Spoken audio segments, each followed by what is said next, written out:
But and then there's the Incredible Hulk theme song. Then there was Iron Man theme song from the 60s. I found it. Okay. Excellent. Generation Zero. Generation Zero. I don't think I heard of that.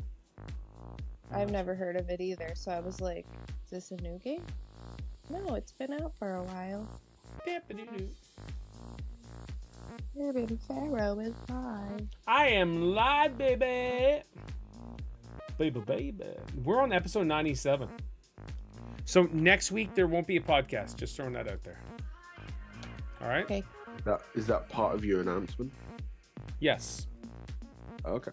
It's not, but I just announced it. Oh. That next. It's just I'm gonna do the men's breakfast on Sunday this time. And just so that James knows, what is a men's breakfast? It's kind of an event where men get together and eat breakfast. Okay. That's it. Yeah. Is it like, do you go out for breakfast or okay? Yeah, we go to a I restaurant. didn't know if you did like a potluck style, like at home breakfast. Once we get bigger, more people coming. We had the most last week, which was good, or last time. I'll actually invite everybody over, and I will cook a massive breakfast for all the gentlemen. That'd be cool. That. Yeah, and we'll just chill, hang out, talk, and that's all it's really for. Is just fellas getting together. Now, is it mainly coordinated, or is it like, does it go in rotation?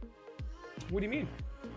As in, like, you're saying like you're doing the men's breakfast. Like, are you the person who mainly hosts it? It's all me. It's all me. Okay. So I decide it all.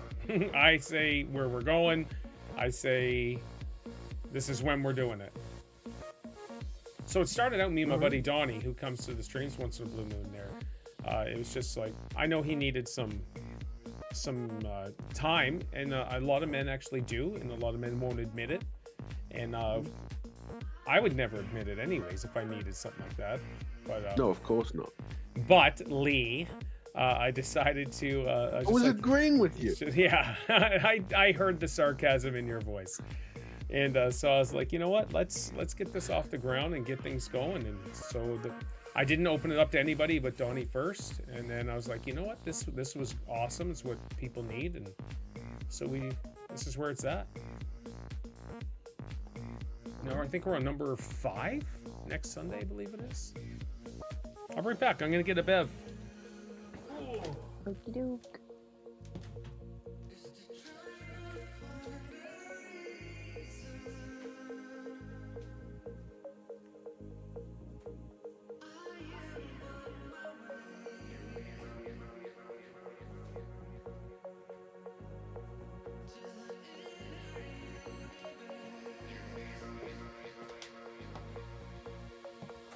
All right, check this out. Every Sunday, but almost every day, when Steph's just sitting there drinking her tea and all that stuff, her tea, there's this Canadian show on the Food Network called You Gotta Eat Here. I highly recommend Googling it and watching it. And so what this guy does, he's a Canadian. He goes around all Canadian places, but he also goes to America as well. And he goes to these restaurants and eats their top-notch food or whatever. Like they're things that you have to eat when you're there. And it is incredible. The places he goes to is phenomenal. So if you like food... I watch people eat food on TikTok all the time. Oh, all right. Oh, what's this? I eat enough. People eat it as well. Oh yeah, I can't do that. Hold on here. How's that? Is that better? Is that all right? I don't know. We'll say it is. That big box, this tall big box, is still my Link on a horse on Epona. I just haven't put it together because I have nowhere to put it. Have you still got the Star Wars statues as well? I do. You ready? So you'll see. The tower's getting taller. It is. There's Cal Kestis. This one here is. Who is it again? Yeah, Darth Revan. So Cal Kestis, Darth Revan. I got Mario Kart statue in, and then I got Daruk from Legend of Zelda. That's my PlayStation headset, and that's a game I'm selling. So yes, sir. There. And What then game are you selling? there's my Witcher statues. It's called Star Wars: The Clone Wars. It's kind of like a board game sort of thing. It's all right. There, how's that? And you can see my friggin' printer, which is kind of annoying. Is that the 3D printer? No. I had sold my 3D printer. My 3D printer's in my bedroom on my dining room table that we don't use. Okay. So yeah, I sold mine. It was awesome. All right, I love my 3D printer. It was super cool creating stuff. Like, I've got stuff that I created up top there. The giant N64 logo, which is my pride and joy. I love it. That was awesome. You did the Triforce as well. I did the Triforce right here. I thought this was awesome. I printed that. Yeah. Let's see. But like after a while, it gets out of sorts where it's not working properly, and you got to recalibrate it and all this stuff. And it just became too much of a pain in the butt to keep up and do it. So I just forget it. I don't want to do it anymore. So there's a good chance I would do it again once the technology gets better and stability is way better. But there's people that print amazing things. My coworker David, he has a 3D printer. I think it's a resin printer, but I don't remember. But he prints miniatures because it's resin then. Yeah, he's a D&D master or dungeon master, and he holds every Sunday night. He holds his Dungeons and Dragons event, whatever. And he creates his own campaigns. That's how smart he is with this world. And so yeah, he just does miniatures. He sent me pictures, and I'm like, oh my gosh, I would be asking him to send me hundreds of miniatures that are video game related. Wheezy has a family member that has a resin printer, and he was showing us, I think it was Christmas, he was showing us pictures of all of his little statues and stuff that he's been painting. And all right, like, resin printers are the printers if you want fine detail and small. Okay. A regular 3D printer that takes like the rolled filament or whatever, you can't get that kind of detail out of it, and then you have the ridge lines. A resin printer is smooth. Okay. You can paint it without really sanding it down. So the filament printers are definitely not built for high detail and easy painting. Excellent. But they do awesome for large things. So like if you were gonna cosplay, yes, if you wanted a suit of armor or something, a filament printer is the way to go. That's what I had. That's why we really wanted ours. Yeah, I wanted a filament, or not, sorry, I that's what I have, was a filament printer. So I just ordered all my filament from Amazon and stuff. I had a crap load. Yeah. That's why I got the gold one, all that. But yeah, the printers are awesome.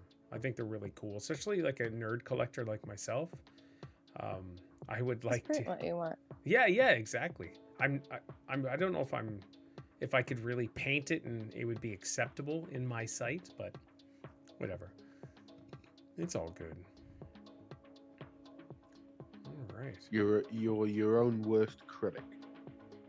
Oh no! I'm pretty sure I wouldn't do a good job at painting. I'm positive of it. Positive. Let's see.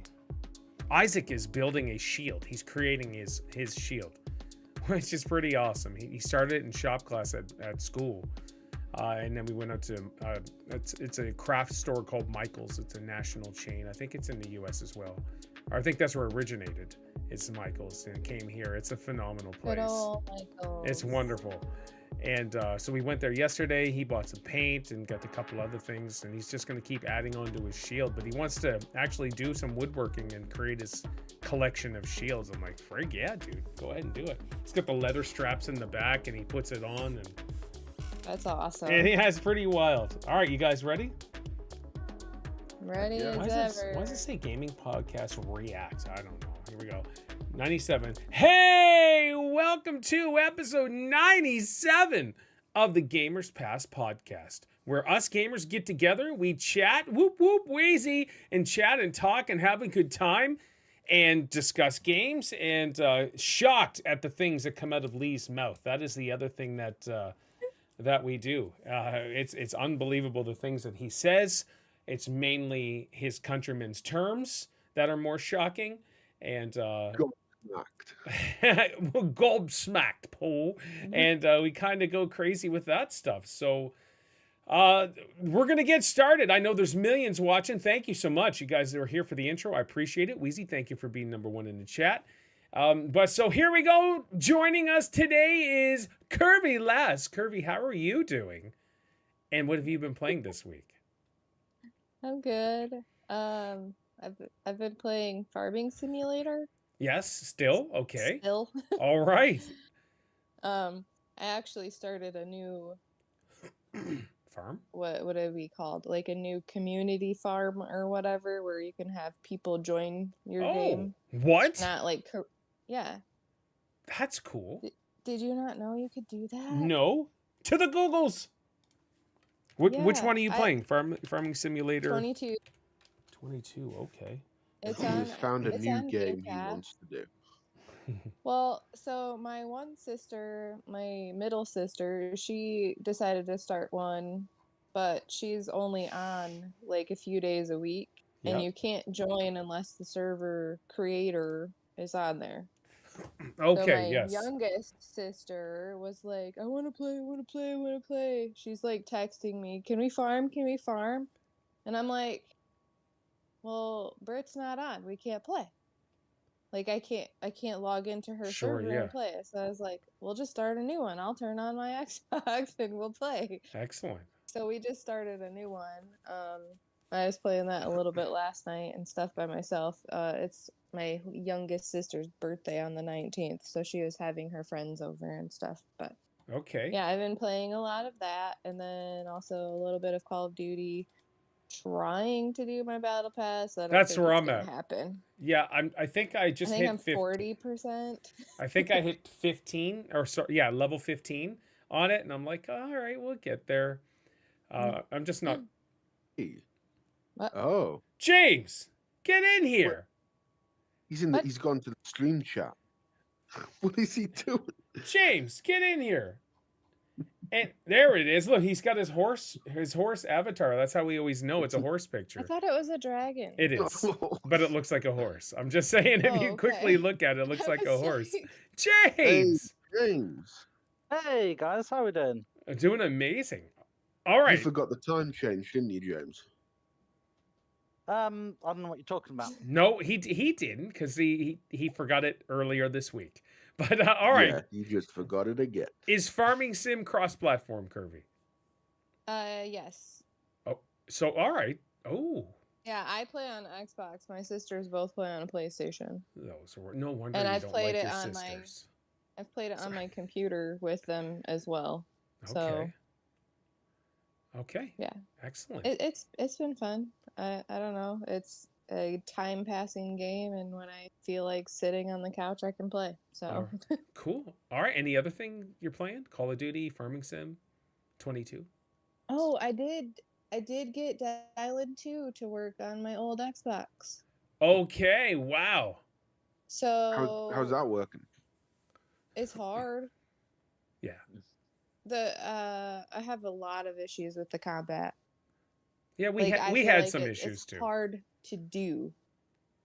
Okay. Like, I don't know, like trying to dodge attacks and stuff, the timing is never there unless I get lucky and stuff, like even though I'm like trying to parry with them or whatever. Yep.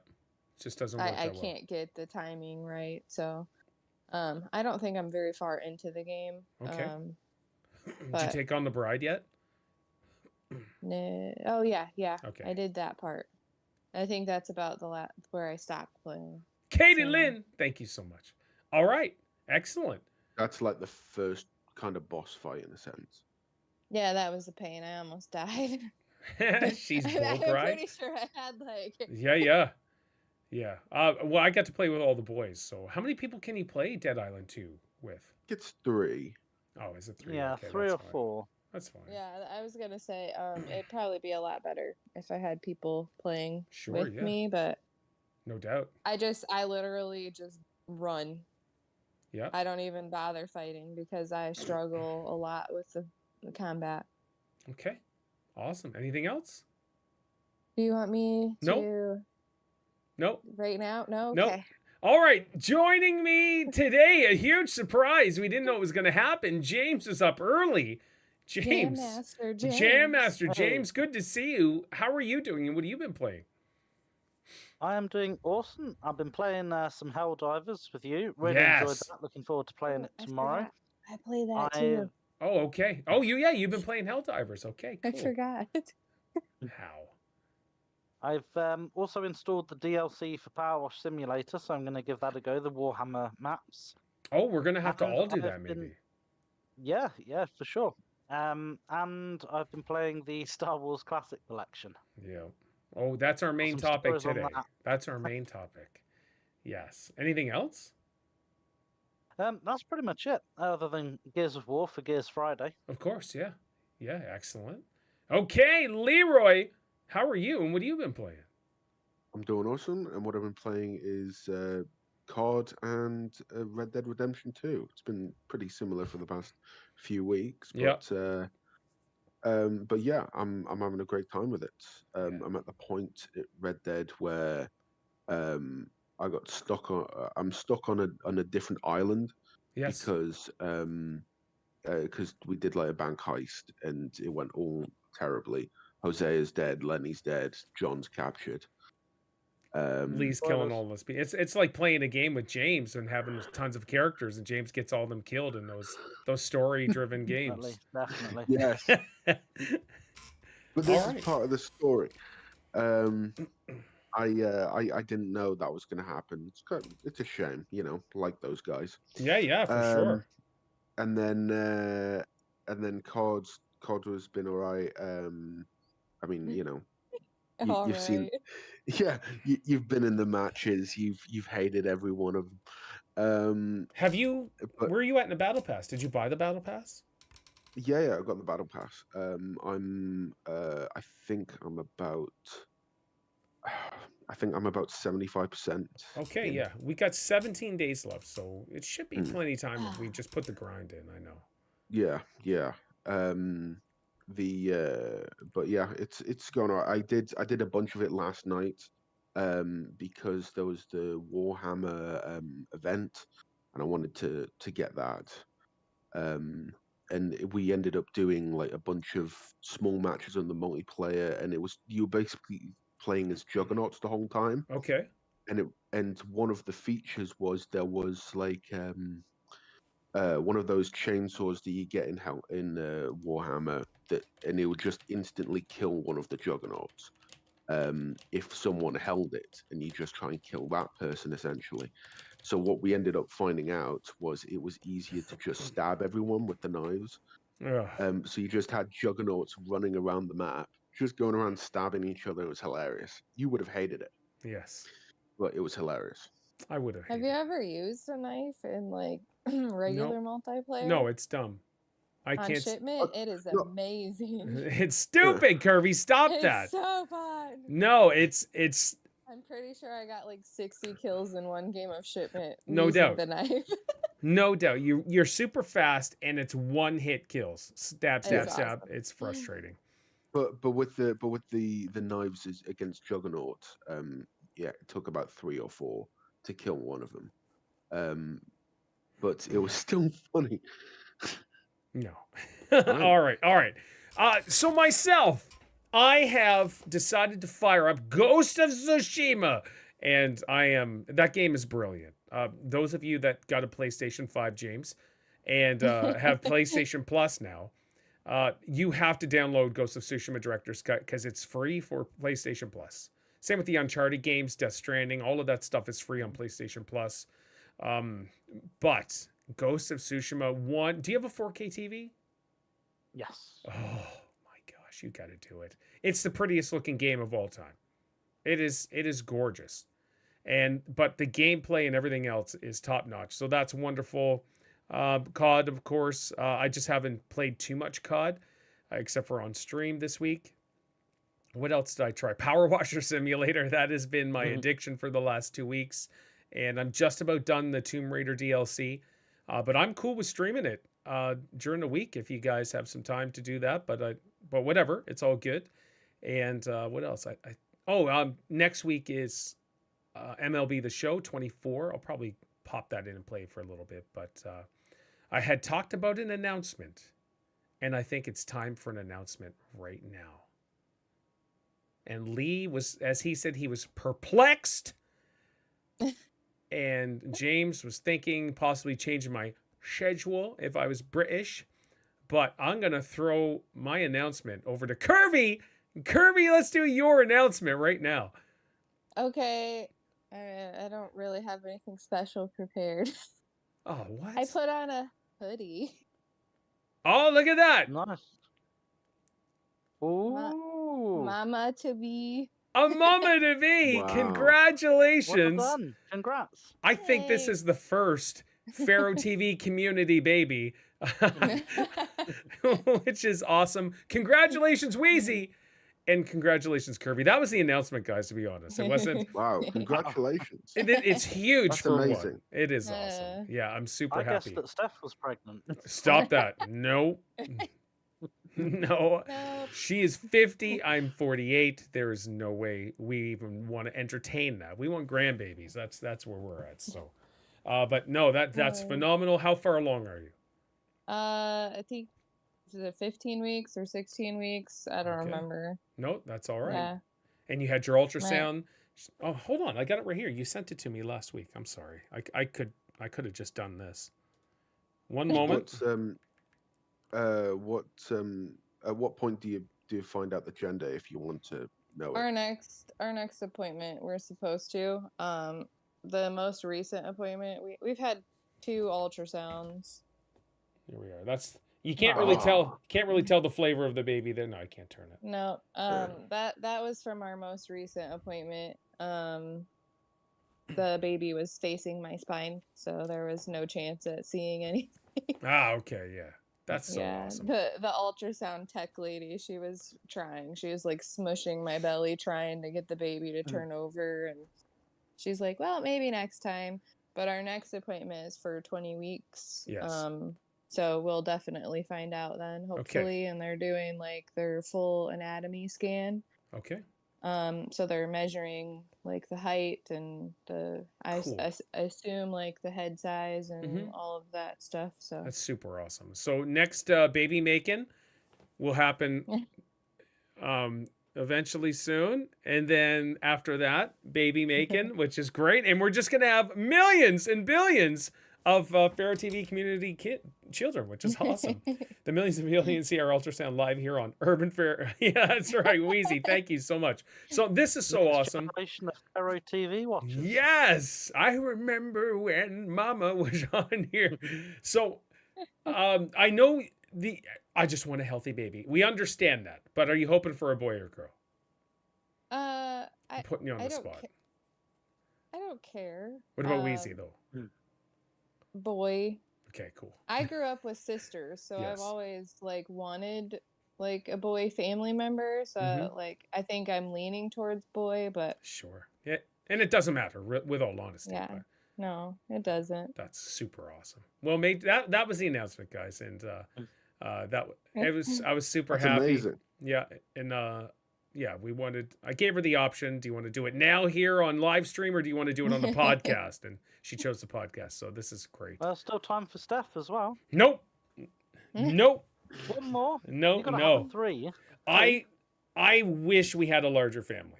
I really do. The 2 boys are perfect. It's awesome. It's a great life. And the wish into a reality then. No. No, I don't. Listen. All right. So exclusive here. I hate babies. They whine and cry and scream, and for 2 years I am irrelevant. And the only thing is once they reach that toddler age, then you have to start like stop that right now, and then that's it. But they don't really care about the dad until they're, well, they do, but they don't. It's all about mama for the first like 2 years. So Wheezy, I feel you. If you need to chat to somebody, like I can't, blah blah blah. Don't worry about it. I didn't like babies. I really don't. The first 2 years was kind of crappy, but I had lots of fun. Don't get me wrong. When Isaiah was able to run and around, the same with Isaac, then that's perfect. But yeah, I don't like babies. That's it. Oh. So babies, when grandkids, when they come home, you can give them back, which is awesome. So I'm looking forward to those days. But to actually, Yeah, oh my gosh. My mom is like telling my dad, "You're bringing my camper down there and I'm gonna stay." yeah, oh, that's great. Well, good news. Yeah. Yeah, so I was going to ask you other questions, but these aren't questions for a podcast, so I won't even ask these questions. Nothing bad or anything. It was more of future dwellings in Tennessee. Basically, that's where I was going to talk about, because you don't want to have a Tennessee baby, you want to have a Michigan baby. Are both of you from Michigan, you and Wheezy? Oh, well, Yeah. there we go. There we go. All right. Anything else before we transition over to Lee News? All right, Leroy Jenkins, it's time for Lee News. Do, do, do, do, do, do, do. I want you guys to find out what that little theme song right there is from. And it's from an old... that's actually from something. Yes, it's from the NES era video game. I'm just saying. Okay. Is that a Legend of Zelda tune? No. No. All right, go ahead, Lee. All right. The Gears of War creator thinks the more the merrier in regards to getting Gears on PS5. So, yeah. No, keep going.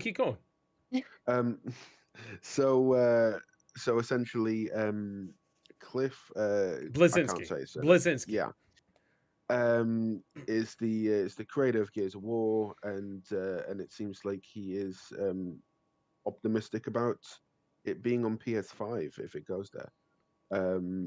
He said people have been joking around about Gears 5 coming to PlayStation for well over like a decade, and you know, I think the more the merrier. If people own a PS5, get to play the experience of the next generation of Gears games, it means more Gears of War tattoos. Oh, okay. So does he get all of them? He hasn't worked on a Gears game, I think, since 2 or 3.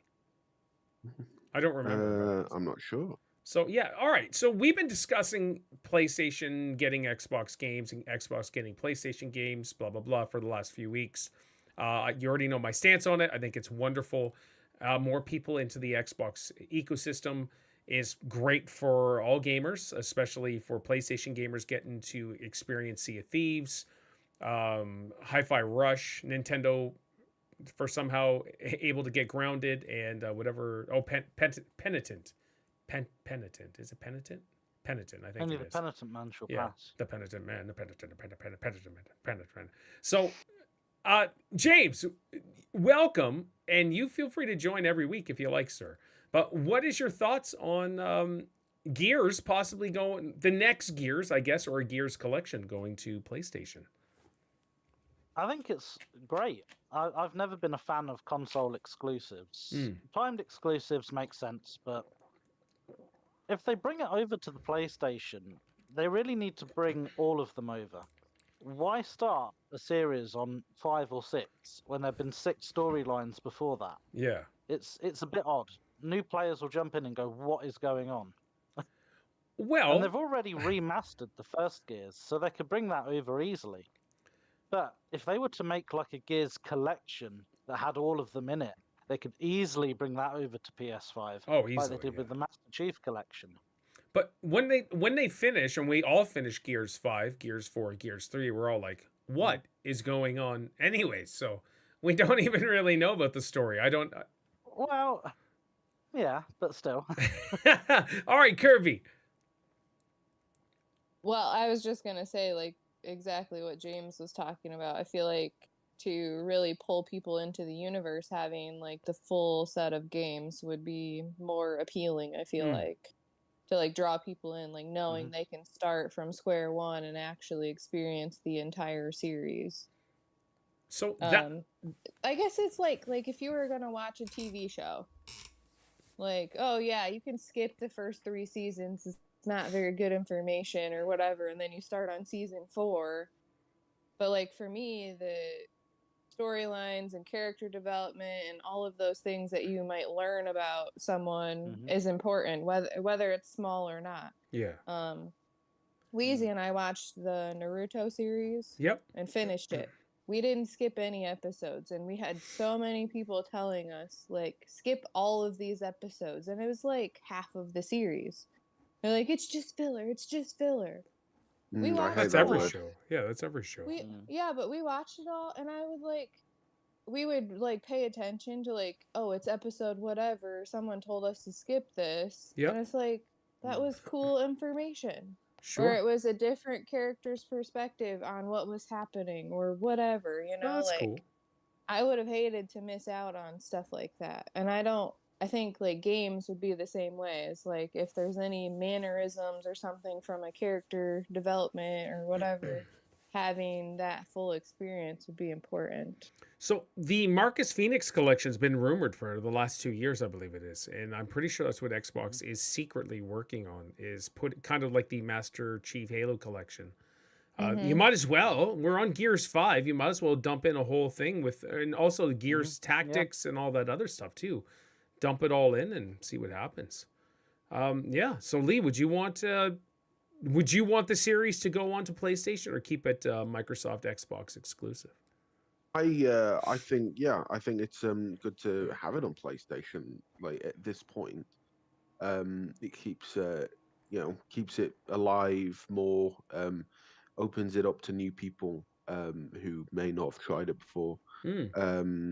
But like Kirby and James is saying, like, it would be good to have all of them go rather than just the newer ones. So I'd say make the collection. Have it go to PlayStation as well, and then if there's a Gears 6 that comes out, have that a timed exclusive for Xbox, and then of course, then have it go to PlayStation with probably over a year. See, for the timed exclusive. And that's not like what James had said. Is the timed exclusives? It makes sense. People invested into the PlayStation or Xbox ecosystem. I played for here. A year later, 6 months. I'd say a year. A year is fine. A year later, game comes out over to the other consoles. And why not? After a year, the majority of people are done playing that game that they invested their time in. So why not bring in a whole... bring in a whole bunch more people and earn a crap load more money. And that way we don't have Ubisoft claiming they're making quadruple A games, which is the dumbest thing I've ever heard. And they're garbage games. Like Skull and Bones is a quadruple A game, and it's garbage. It's terrible. That's tanked. Hard. You can't make I haven't even seen anything about it really. Like, no, it's not good. It's not good at all. You can't boast quadruple A. It's just a stupid term for them to try to milk more money out of people, and that's all it is. And it's backfired greatly on them, and people are not liking the term quadruple A. It's so stupid. All right, next Gears. Cliff wants it to come to PlayStation, or he's not once. He's totally fine if it does. So I think I'm on board with Cliff on that. Go ahead, Lee. Yeah.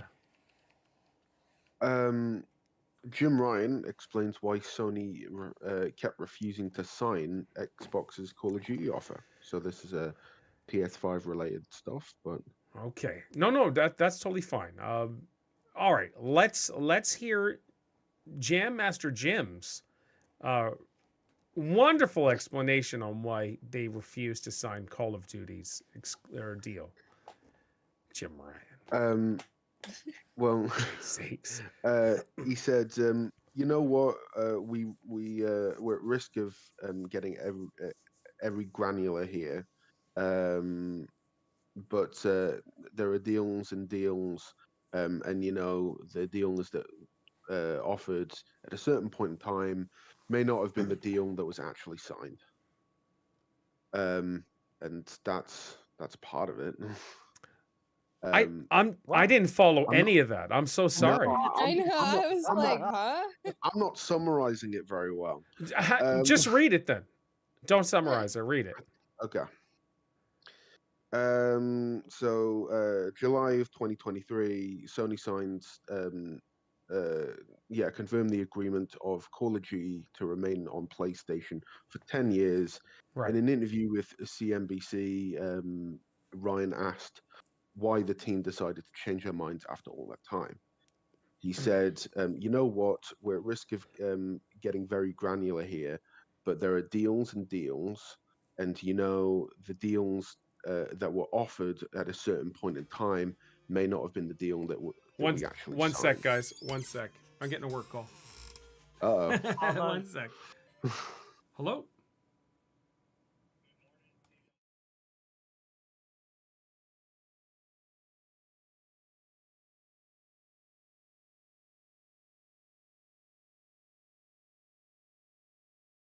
That looks like he's got horns. He did a little bit.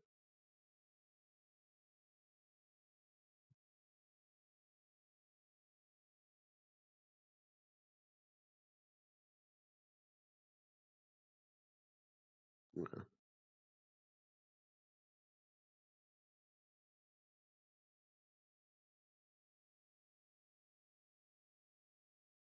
Waiting in suspense.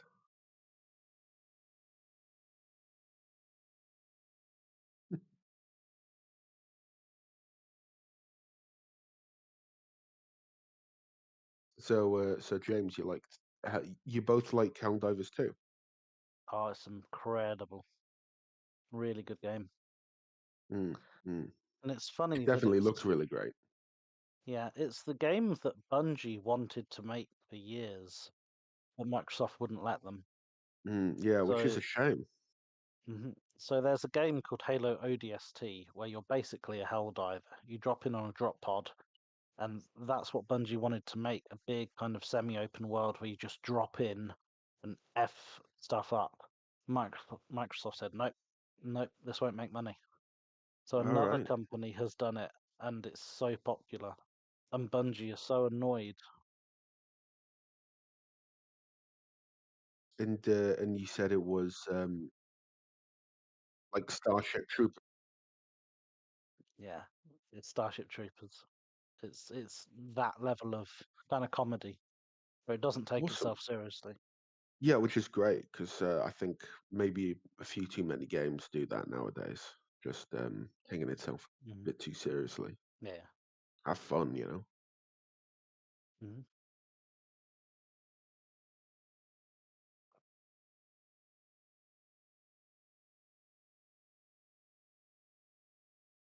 My issue with it is running out of ammo all the time.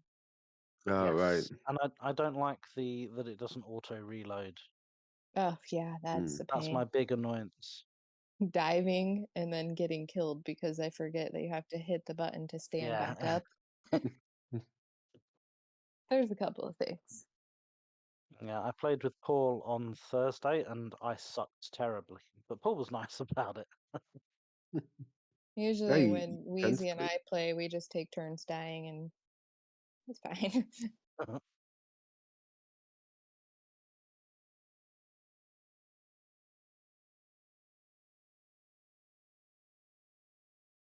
Well, how's it looking? Continue. All right, let's keep going. All right. Sorry about that. That's cool. For the millions watching, I am on call just as a heads up, so I got to take work calls, and so I'm gonna grab a drink quick. what's this? He's I'm just getting gonna a drink. grab a drink quick. Oh yeah, do it up. All right, all right. So where did we leave off? My fumbling of all the words that Jim Ryan said. All right, so Um, what did we determine though? What was the final determination? that they were going back and forth on a deal and saying that, well, if they accepted the deal earlier, then it wouldn't have been the deal that they went for now. All right, essentially. So they got a better deal than what was initially offered to them. Yes, that's Okay. what he's alluding to. Okay. All right. Okay. All right. So I was very confused. Yes. So and that's fine. That's fine. So that totally makes sense. Holding out for better deals. That's just proper business acumen. So Yeah. that makes total sense. Cool. Yeah. It's like bartering. Yeah. And saying we were absolutely thrilled to be able to negotiate a deal with Xbox to ensure that the franchise remains on PlayStation platforms for the next 10 years. Wait. Wait, Jim Ryan said that we were thrilled to have the deal with Xbox. Yes. Okay. And Thrilled, Paul, thrilled. and that was absolutely thrilled. Was said. Absolutely. All right. Next So level thrilled. And that was very important to us, and that we're very happy to have done that deal. okay, pause. Because Mr. Jim Ryan traveled around all over 7 seas. the 7 seas to try to stop this from happening. Also quoted saying everybody hates, all the gaming developers hates Game Pass, blah, blah, blah. I remember that. Absolutely thrilled is not the term Jim Ryan had been saying for 2 years, a year and a half. This is utter nonsense, absolute garbage. The dude's a friggin' liar. I can't believe that, Lee. Come on. It's called politics, Paul. Oh, You know, he finds out that the acquisition goes through in the UK, and then about a year later, he goes to the London branch of PlayStation, has a little party there, and then fires everyone. So he's Absolutely thrilled. so yeah. gosh, this guy's outrageous. It's mind blowing for him to use the term absolutely thrilled to sign a deal with Xbox, but yet travel around causing so many issues. Jim Ryan Satan has done nothing wrong. I won't take this slander, David. It's ridiculous, dude. It is absolutely ridiculous. There's no way Jim Ryan, in any form, was thrilled. He lied. He's lying now. And we've coined the term "line crying Jim Ryan" for like 2 years or a year and a half. That just frustrates the crap out of me. Oh my gosh, Jim Ryan, eat an eggplant. You're a liar, dude. A liar. All right. I'm gonna get angry, honestly, because this. When did that happen? That with the MSNBC or whatever it is. It was. It said interview this week, so it happened within the week. So is he just sunshine and butterflies after firing and closing down that whole London office? He's like, yeah, look at me, I'm amazing. I'm amazing. Dylan, why is it called Skibbity Toilet when it should be called Rizzity Toilet? I don't know, man. I think you could bind it together and call it a Skibbity Rizzity Toilet. Right here, you heard it first, Pharaoh TV. All right. What else we got, Lee? All right. Next up, Palworld Dev is open to acquisition but hasn't talked to Xbox. Okay. So yeah, this makes total sense. So I just want to say Xbox acquiring the Palworld Dev makes total sense, but they have to do it in a sense where it's like, all right, you have free range to do whatever you want with Palworld. The Palworld, the devs came out and said this week too, and I forgot to mention this, Lee, earlier. They said they're making too much money to handle with their small 55 developer area. Like they just can't handle all the positive that's coming their way. So they're making hand over fist of money, and they're like, what's going on? Oh my gosh, Tommy E, dude, so good to see you. It's been months. I'm so sorry. I have to give a shout out to Tommy E, guys. Tommy E, so good to see you. All right, keep going. But anyways, I wanted to mention that. Tommy E, so good to see you, pal. But yeah, so the key thing that they said was that they are and will remain a small studio, and they want to make multiple small games. Big budget AAA games are not for us. So it's kind of like how you're saying that they're getting so much positivity for how small they are. Yeah. But they're not really looking for that kind of hype, as it were. So right now, though, I think, and here's the thing: if Xbox was to take them over, they would actually have the infrastructure to really assist them and help them, and to take on that overload of bucks, which is pretty wild. I think this is exciting. I played Palworld. I see the appeal. For me to play it by myself, I'm like, whatever. But I could play with you guys. I think that would be a blast. Yeah, that's what I was just gonna say. Like, I played it think I played it for a few hours and Mhm. stuff. Like I built up a base and, like I've been upgrading and all that or whatever and learning how things work in the game. But then I'm like, it would be way more fun if like we had a whole team of people like putting together all of this and catching the pals and whatever. Yes. Like it's just it seems more like a team game to me, like something where you can really have a lot of fun playing Yep. with your friends. I haven't really played it since then. It's been a few months because I don't have anyone to play it with. Yeah. James, you played it some. Give it to, because you're an old school Pokemon fan though. You're like hardcore OG Pokemon. I thought it was fantastic for what it was. It's in pre-release, so I still have them all obviously that you sent me. Nice. So it has a lot of issues, but it is what it is. Grounded, when it released, was absolutely terrible, and I never thought I'd go back to it.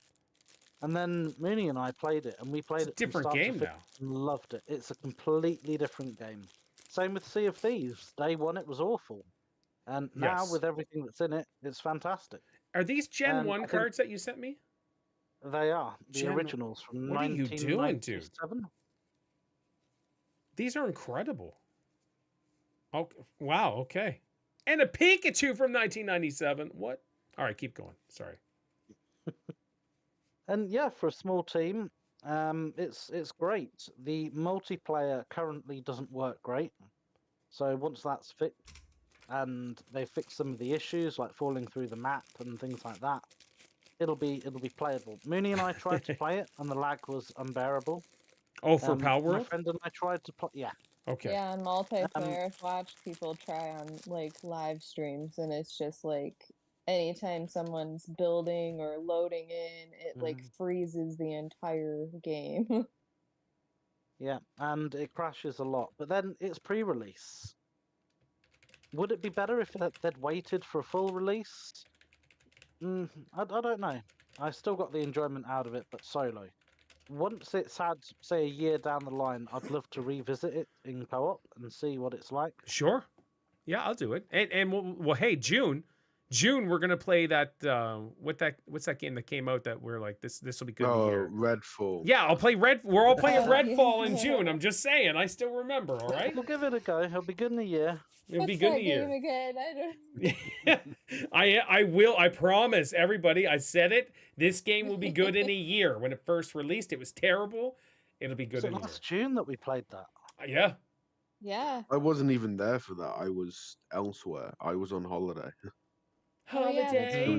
I dedicated 2 streams to Redfall, and I said it'd be good in a year. So.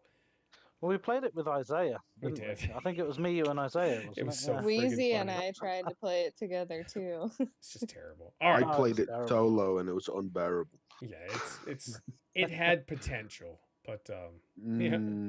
From the trailer that we seen to the gameplay execution, no. But whatever. All right, it's not okay. Keep going. So that's Power World Dev. The next one I'm excited about. Give me your next story, Lee.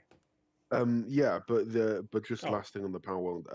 Power World, they haven't talked to Xbox, so it's like that they might not even be acquired by Xbox. No, so what they did is they planted the seed. With sure, they're like, hey, Xbox. Yeah, they planted the seed because it's on PC and on Xbox right now, right? Nowhere else. Yeah. It makes sense for Xbox to purchase them because even Phil Spencer was insanely shocked on how amazing the game was, how great the company's doing and all that stuff, and the exclusivity to Microsoft, to Xbox. He praised that as well. So that's super exciting. Trust me, there is secret talks going on of sorts, but these guys are definitely planting seeds. Hey, Xbox, you could buy us if you want. It's open. They're planting seeds. Excuse me. All right. And I'm going to tell a Paul old man story with this next one, I'm just saying, which I've already told many times before. Keep going, Lee. I take it it's not the one I'm thinking of then. Well, maybe okay, so I'll move on to the next one. Mech Droid for SNS. No! I can't say the bloody thing. Is it the wrong SNES. which one? Yes, No, that's the NES. right story, but NES. it's not SNES. It's NES. Yeah. NES There's a could be huge inducted difference. into the Video Game Hall of Fame. Okay. The Metroid for the NES back in 1986 could be inducted into the Video Game Hall of Fame, which I think is amazing because the original Metroid is wonderful. I remember when I seen it, I saw a trailer for it. I was like, I need this. And go back to 1986, I would have been turning 11. Would I be? Yes. Yes, I would have been turning 11. So for my birthday on December 28th, I got birthday money, and it was enough to purchase Metroid. And so where I live, I grew up down the boulevards in the hood, and so that's what it is. And so Ghetto boy. I was a ghetto boy. I took a bus, me and my cousin, who would have been, I just turned 11. My cousin probably was like 8. We took a bus in a snowstorm in 1986, well over to the west side. And it was a hardcore snowstorm to go to, would have been Kmart. I think Kmart back then in 1986. And so we took a bus, just the two of us, to go over with money in my pocket to purchase that game. And did I get it? I certainly did. I did. I made my driver's license in 1986. Awesome, Tommy. So we went there. I remember we were running across the street and we had to dive across this giant snowbanks. And when you hear your parents say, when snowbanks were sky high, I've sent pictures to James where snowbanks are sky high, okay? But we had to jump over it just to get off the road because there's you have the Moosehead breweries coming down, and then you take a left. And David said, I began to exist in 1986. Oh, I'm an old man. And so there was this factory that the buses would stop across from that, and you had to run across the street. It's by the Reversing Falls Bridge, all this crazy stuff. So I'll never forget that story. That was a very long time ago. I think that was 30. Yeah, that would have been 37 years ago that I went in. But yeah, in a snowstorm, I went and purchased the NES Metroid. It was wonderful, and I got so good at the stinking game.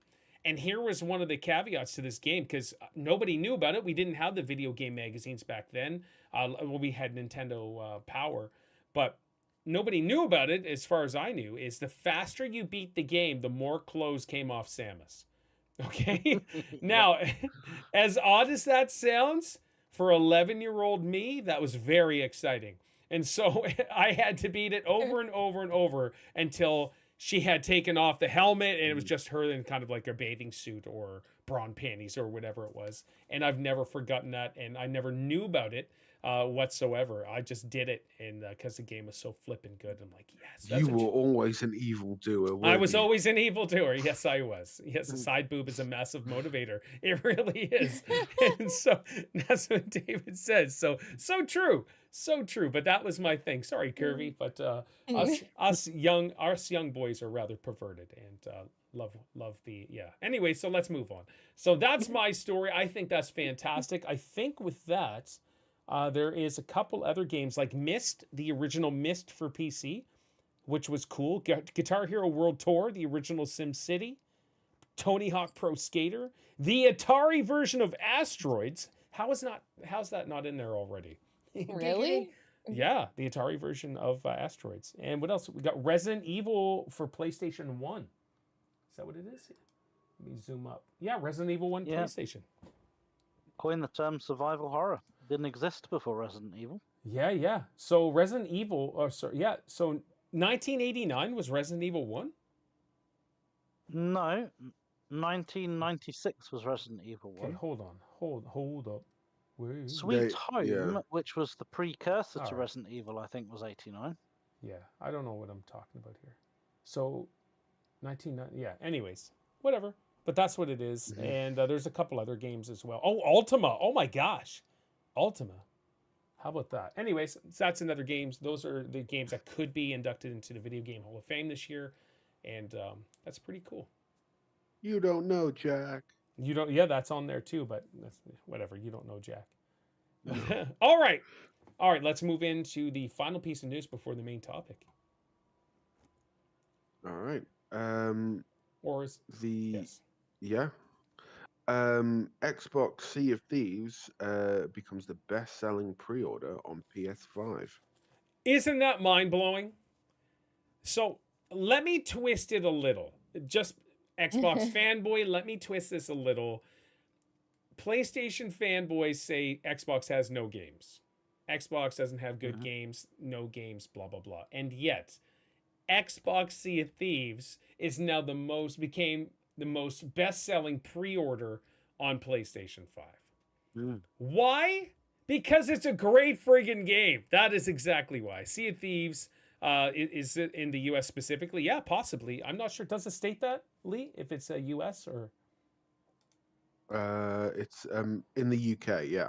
in the It says UK? in the UK. Oh, Yeah. okay. Well, hold on here. That I guess that really doesn't matter.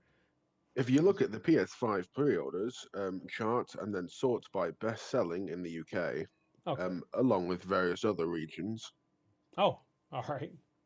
in brackets. So yeah, I don't specifically have the U.S., but I suppose we could Google it. To the Googles, we could do that. But either way, that's phenomenal.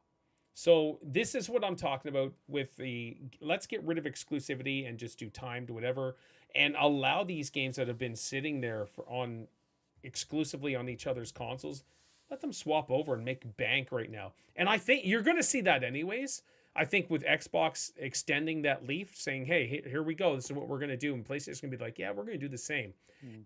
That's a whole new realm of revenue that they're just going to draw in. And especially with Sea of Thieves, we classify as a live service game, right? Yeah. Yeah. The amount of money that they're going to bring in just from the... And how many PlayStation 5 consoles have been sold? Is it 50 million or something like that? 33 million or 50 million? Silver the Night Wolf, good to see you. Yeah, there's quite a bit. So, not saying everybody's going to purchase that, but if this is the highest pre-order, how many people are in the UK? About 70 million. 70? You say, yeah, 70 million. Oh my yeah. gosh, in that little area? All right. Yeah. Imagine seeing these games somehow with Skull and Bones being a massive disappointment. Yes. That's what I was gonna say too. Is probably partially because Skull and Bones sucked. Well, when Skull and Bones released, it was terrible. And there was a news story that came out. The amount of people that flocked to Sea of Thieves and Black Flag after the terribleness of Skull and Bones is crazy. So well, that just tells you that people are wanting like that Seas type of game. A pirate anyways. game, yeah. Yeah. So I think like that even opens the door for future development on a different game even. I look to Skull and Bones as kind of like, all right, we're going to move into a new era of Sea of Thieves. That's how I looked at Skull and Bones. Even with the 35 okay, we got to delay it. And then when I played the beta, the first beta that came out, I was like, this game's terrible. It's not even close to being ready. And they brought it out anyways. Can you imagine all the new PlayStation peoples when they sail for the first time and they see the water physics? Oh, crazy! The sun going down. Yeah. Sun coming up. On the water, incredible. They're gonna see the Northern Lights, all that. Sea of Thieves. If you've not played Sea of Thieves, the game is amazing right now, and what has been for the last few years. When I first played it, I was like, this is a good game. There's just not much to do. It's kind of boring. But now. It's a phenomenal game on Pirate Legend. I've had tons of fun. James and I both got Pirate Legend together. Tons of fun. We grinded that, didn't we? Yeah. Yeah. Lee, where are you at on Sea of Thieves? I haven't played it since you last streamed it. Okay. I've played it like probably a couple dozen times. I haven't played it enough densely to be able to get a hang of it myself. Really. Sure. Yeah. I still need Paul the Sailor and James the Navigator to do most of the work. But yeah, I think it's a beautiful game. But I don't think it's really for me. Sure, no, that's cool. But it's I think there's definitely great attributes to it. Kirby, how much did you play much of Sea of Thieves? I know you played with us a couple times. Yeah, that's all I've played. I didn't really learn anything how to play, so yeah. I wouldn't play it by myself, I don't think, anyways. No, I love the game. See, like a game like Sea of Thieves, if if you could do the entire story, adventure, whatever, solo with no people attacking you, I would definitely play it. So you I would be can the now. master of my own demise, though. Here's the cool thing: you can now, and you can play with your buddies online. So, or you could do 4 players or 2, 3, whatever. You can do it online in the safer seas, but it's not the full experience. But it's still I want to go back and try safer seas. I want to do a dedication stream to safer seas just to test it out. It's just the fact you can't use your own ship that you've paid money for. Yeah, I don't want to go back to using the bare bones brown sloop that has nothing on it. I want the cool stuff that I've bought money for. Yeah, that's fair. Tommy just said I play Skull and Bones and I like it a lot. And I tell you what, a game stands and falls with the support. Sea of Thieves would have way more content. Skull and Bones wouldn't exist. There's quite a bit of content now in Sea of Thieves, though. When it first came out, there really wasn't. And it got nicknamed Sailing for Content in 2018. I never even heard that when it launched. Yeah, it was. And the only thing that people had to do was try and face the Kraken, which is a kind of a random event that's really rare. So if you're sailing purely for that event because there's nothing really else to do, you're just sailing on an empty ocean. But now there are missions everywhere. There are many, many more things to do. There's the Jack Sparrow DLC, which is incredible. That is loads good. of little side quests everywhere. And even the one we didn't like, the Monkey Island one. I didn't like that at all. You know, there's so many things you can do. It appeals to everyone. The only thing I don't like is the doing all that work and someone stealing your loot. Yes. That destroys my enjoyment of the game. And that's what Wheezy just said, too. He said, it's hard to play solo. I got all this loot and then boom, enemy player. So I get it. Yeah. And so, Tommy, if you've not played Sea of Thieves in the last few years, dude, even just go back just to play the Jack Sparrow DLC. You don't really have to worry about enemy players and stuff like that. It's kind of you can do it solo if you want, but playing and they with punish people. you. They punish you in the Safer Seas DLC as well. Yes, they do. Because if you remember, the sovereigns were introduced for your captain ships. So if you have a ship full of loot, you don't have to run back and forth taking one item at a time. That you used to. You can just harpoon them at the sovereign. But in Safer Seas, as you're not a captain, you can't use the sovereign. Okay, no, I didn't know that. That's stupid. Yeah, so you have to do it old school. You want to sell that chest? Grab it, go to shore, back and forth, back and forth. Yeah. Like, that's how we had to do it, and I get it, but the sovereign changed everything, and I think that was a game changer, I think, for us that sailed and looted and wanted to loot as much as possible. So. Sell all your stuff in less than a minute. Okay. All right, anything else on Sea of Thieves or, becoming the best-selling PlayStation in the UK? I wanted to clarify. I'm glad David kept me honest on that one in the UK. To answer your question before, there are 50 million PS5 consoles sold. So the potential, guys, and the thing is they're paying full price for this game. I believe they are, and where it's if you come to Xbox, it's on Game Pass. So either way, they're about to make a buttload of money, which is great. I've seen a lot. Truth is, I like graphics, but back in those add-ons just were not there. I didn't even know Jack Sparrow DLC existed. Yeah, graphics are incredible in Sea of Thieves. That Jack Sparrow DLC is one beeping adventure. It is so much fun. It's so much fun. And then it's just right from the get-go. As soon as you see Jack Sparrow in jail, whatever, it's just like, okay, the fun is about to begin. And it really does. I can't speak highly enough of that. So, yeah, super awesome. Okay, let's jump into our main topic. One sec. And I know that's why the millions are here to listen and talk about this game. So let me go back in my day. A while ago, my kid was born my oldest boy was born October 31st, 2000.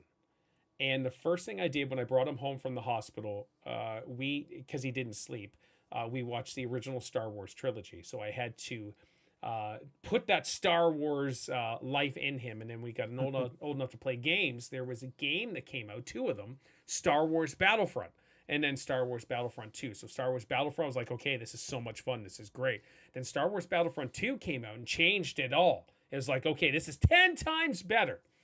And here we are, almost 20 years later, or is it? No, it wouldn't. Yeah, almost 20. Is it 20 years later? 2004 to 2024, 20 years. 20 years ago. Okay, 20 years later, Star Wars Battlefront, the Classic Collection comes out. And James was all excited. I was excited, but I wasn't until I was on live. I was live streaming. I was reading it. And I was like, oh my gosh, okay, I need to get this. I got super hyped because I was like, all right, this is going to be fun. Now, let me say, the last Star Wars Battlefront 2 that came out in 2018 or whatever it was, listen, look at this guy, is amazing. It's brilliant. It's fun. It's incredible. So it is. It wasn't when it released, but it is now. It was. It just had one downfall, and that was a pay-to-win aspect that they got rid of like 2 weeks later or a week later. Just, okay, all right, they got rid of it. We're done. We're done, James. We're done. So what happened is this Classic Collection came out, and James just did the thumbs down. Exactly the Classic Collection. That's what your thumbs down was for. This is a nightmare. This is utter garbage. And if I could, let me just do my Paul Oldman rant. Okay, to start off, I fire up the game. Graphically, it's terrible. Okay, graphically, it's terrible. You can't compare. And I've got hundreds and hundreds of hours of the last Star Wars Battlefront 2, which is gorgeous. And then get into this one, and I'm like, oh my gosh, I can't believe we played this. That was graphics back then. It was cool. It was great. And then I decided the first thing I'm jumping in Conquest, because that's the only mode we've wanted in the last two Star Wars Battlefronts. We need Conquest. Where the heck is it? EA, you suck. What are you doing? And they just didn't give it to us. So Conquest is the first thing I'm playing. I jump in and I'm on Geonosia. And oh my gosh. Geonosis, Geonosia, same thing. Same difference. No. Yes, it is. Stop it. No, it's not. Yes. You're not a Star Wars. Show me your Star Wars logo, Lee. Show me your Star Wars logo. It's that part-time pool mentality. No, Lee, show me your Star Wars logo. Show it to me, and I'll get mine. Oh, I've angered you now. Show me, Lee, you true fan. Don't need one, I know it. Oh, you're full of crap. Anyways, who had a 40th Star Wars birthday party? This guy. Let's see what happens. I'm not 40 yet. That's right. And your mom will throw you a Star Wars birthday party. So here we go. So I still remember how furious I was back in the place Star Wars and PS2 that had a stupid thing crash over and over again because it was glowing hot. That's hilarious. So one of the things I don't like about this so far is moving your gun. You cannot change the sensitivity of moving your gun. So you sit there and you're like, pow, pow. Oh, a guy over here. Pow, pow. Hey, O'Learon is raiding with a party of 3 to the podcast. O'Learon, thank you so much. Our old friend from years ago back in the Fortnite days. Thank you so much, O'Learon. We played a couple other games too, but dude, thank you so much. The Raiders, thank you. I haven't had a raid in a long time, but yeah, so they need to add a sensitivity thing for that because that's just terrible. The other thing is the AI is utter trash. So check this out. Let me just say, Streamlight Lee, thank you so much. A shout out to Aliron. Everybody, go subscribe to Aliron. The second Conquest mission was on Hoth, and the whole point of it now is not. You can take over all of the areas or the zones if you want, or you just go kill everybody and take out their tickets. The problem is there's no easy, there's just normal and elite or whatever it is. I'm playing just on normal, and they're slaughtering me. Even though I posted a picture in the chat, I had 70 kills. Okay, 70 kills, and they still were kicking my butt. And so what I did is I took over one zone, and there was one, so I got it down to there was 2 of us versus 1 of them. And he was in an ATST. And so I had to stay in one zone. I had to go running through the tunnels of Hoth and just try to kill the guy, and it wouldn't work. So then I took back my Echo base. I was able to get a snow speeder, and that's the only way I could kill the ATST, was I had to go flying around after. So the match took like a half an hour because there's no finish until you take out that last person or take over all the zones. And I was just like, the AI is absolute garbage in this. This can't be the way it was. I don't remember it being this bad. James. Because I know you. Hold on. Did you play this curvy Star Wars Battlefront, the old school? And Lee, you didn't either, No. right? I have played them, but not when the servers were up. Okay. I only played them against the AI. All right. James, hook a brother up. So the AI in the game is the same as what it was back in 2004 on the original Battlefront, but in Battlefront 2, certain enemies are more grenade happy than they were in the originals. I don't know if that's a change in the frame rate, they do things quicker, or what, but I have noticed that I die a lot more to wrist rockets from the battle droids than I ever used to in the original. But that was the same in the Master Chief Collection. Certain enemies do things a little differently, purely because it's 60 FPS, not like 20 or 30 from what it was back then. Yeah. But the release itself is terrible. I've encountered so many bugs, and I've written them down so I can go through them if you want. All the do things it. I've encountered. I played the original Battlefronts like you a lot. So much so that I notice when things are not as they should be. So I'll go through my list. So issue number 1 is the intro music when loading into maps is wrong. They've used the wrong audio clips. The objective I've noticed complete that. sounds in missions is also wrong. What is? Sorry. What was the second item? What was the second item? The objective complete sounds in missions is wrong. So when you complete an objective, it makes a little audio cue. That audio cue is also wrong. There are random sound glitches and popping that I've noticed. The sensitivity is really messed up. I had to take it all the way to the max in Battlefront 2 just to be able to turn around. And in Battlefront 1, you can't change it, so you're always slow. Okay, hold on. There are issues with Battlefront 2, I couldn't change the sensitivity when I went to options. It wouldn't let me. Yeah, no, Battlefront 1 you can't, Battlefront 2 you can. But you have to change them separately for players, starfighters, and heroes. Okay, maybe So I was playing Battlefield. Was Conquest Mode in Battlefield 1? Battlefront 1? Yeah. Yeah, it was in both. Okay, all right, my bad. All right, keep going. Objectives not completing, you have to go out of the area and then back in. Yeah. Unlocked medals don't appear in the post-game screen sometimes. It just shows a black screen. Sometimes vehicles spawn 2 feet off the ground in some maps, which is weird. Players and vehicles sometimes glitch out and look like they're having a seizure, bouncing up and down. Enemy aim when players are standing still is completely incorrect. The player hitbox isn't right. So I tested this on Geonosis. I stood still in front of a turret, and the turret was constantly shooting to the left of me. There were battle droids around me, shooting like to the sides of me. They would not hit me. I would not die until I started moving, and then they shot me. So where the player is when standing still, the AI can't register it properly. That's completely messed up. Okay, hold on. Well, that's pretty accurate to the films, though.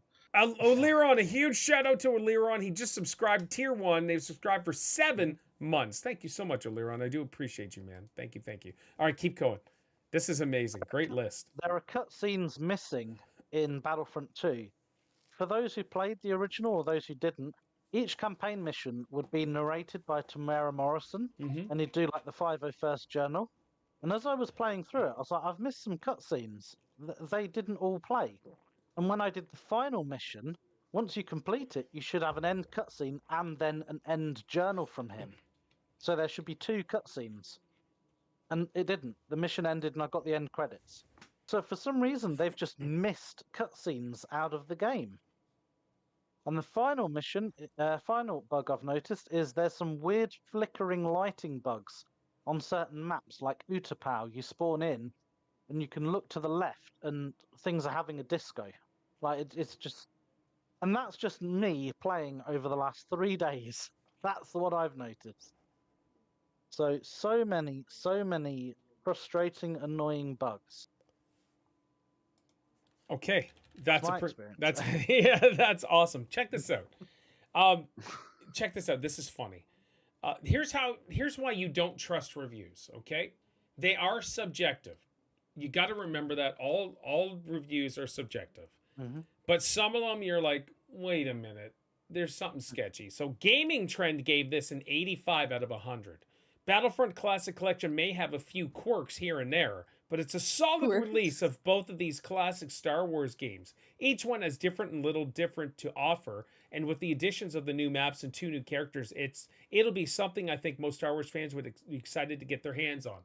Here is God is a Geek. Star Wars Battlefront gave it an 8 out of 10. Star Wars Battlefront Classic Collection provides an authentic experience for Star Wars fans. Whether you're upset the visuals haven't been improved, it's still a great shooter that replicates the excitement of the big scale battles you have seen both in the movies and TV shows. It doesn't. It doesn't.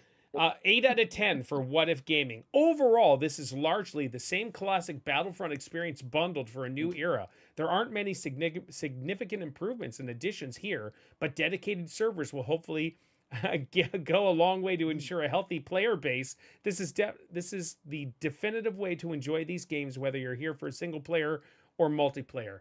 And people can't play online. Only a few people can. Next one, Tech Raptor, 7.5 out of 10. Star Wars Battlefront Classic Collection is a rather underwhelming package. It adds little to 2 already fantastic games, but what little improvements it does add, like upscale texture support for modern hardware, are nice to have. So they were a little bit of a critic, but even though they gave it 7.5, which is still a very positive review for it.